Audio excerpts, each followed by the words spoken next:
बिस्मिल्लाहिर्रहमानिर्रहीम। अस्सलामुअलैकुम। Welcome to my channel sky recipe. जी फ्रेंड, कैसे हैं आप सोच रहे होंगे कि आज मैंने अपने चैनल का नाम स्काई रेसिपी लिया। जी हाँ, बिल्कुल, मैंने अपने जो चैनल का नेम है वो चेंज किया है और ये मैंने स्काई रेसिपी जो है वो मेरे चैनल का नया नाम होगा। जी फ्रेंड्स, आज मैं आप लोगों के साथ एक बहुत ही मज़े का रायता बनाने की रेसिपी शेयर कर रही हूँ। ये बहुत ही मज़े का और रमज़ान स्पेशल रायता होगा, ग़ज़ाइयत से भरपूर है और बहुत ही अच्छा और टेस्टी बनने वाला है। बहुत ही मज़े का लगता है, जिसके लिए मुझे चाहिए ये हाफ़ kg दही है। ये देख ले, आपने दही को ना अच्छे से बीट कर लेना है। मैंने बीट करके रखा हुआ है ताकि आप लोगों का टाइम ज़ाया ना हो। ये देखिए, बिल्कुल अच्छे से बीट किया हुआ है मैंने। इसकी दही की जो है ना, इसकी फुटकी जो है वो बिल्कुल ख़त्म की हुई है। अब इसके लिए मुझे चाहिए, ये मैंने एक अदद प्याज काट के रखा हुआ है, बारीक चॉप किया हुआ है।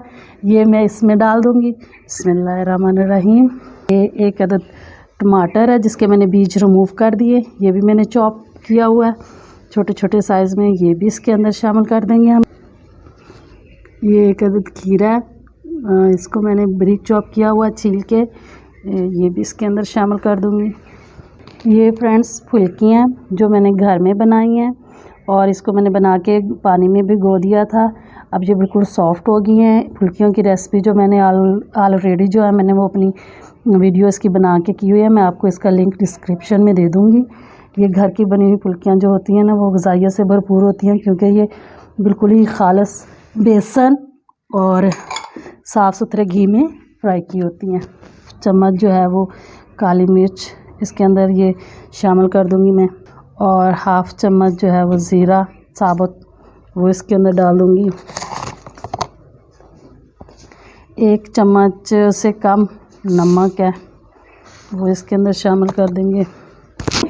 तो ये है मेरे पास ग्रीन चटनी। ये ग्रीन चटनी हम इसके अंदर 2 चम्मच भर के तकरीबन शामिल कर देंगे। अब हम इसको अच्छे से मिक्स करेंगे। जी फ्रेंड्स, ये जो आलू थे ये मुझसे स्किप हो गए थे। ये आलू भी आपने, ये मैंने तकरीबन एक छोटा आलू बॉईल करके रखा हुआ है, इसको भी आपने छोटे क्यूब्स में काट के वो अंदर डाल देना है। इसको अच्छे से मिक्स करें। ये माशाल्लाह बहुत ही मज़े का रायता बनता है, ख़ास तौर पर रमज़ान में तो ये बहुत ही टेस्टी लगता है। फ्रेंड्स देखें, हमारा रायता बिल्कुल तैयार हो गया माशाल्लाह से। बहुत ही अच्छा, लजीज़ और खाने में देखने में भी बहुत ही मज़े का लग रहा है। तो जी, कैसी लगी आपको आज की मेरी ये रेसिपी? अगर आपको मेरी रेसिपी पसंद आती है तो आप मेरी वीडियो को लाइक कीजिए, मेरे चैनल को सब्सक्राइब कीजिए और साथ में लगे बेल आइकन को ज़रूर दबाइएगा ताकि मेरी आने वाली हर नई वीडियो का नोटिफिकेशन सबसे पहले आपको मिल सके। अपना रखिए ख्याल, मुझे दीजिए इजाज़त। अल्लाह हाफ़िज़।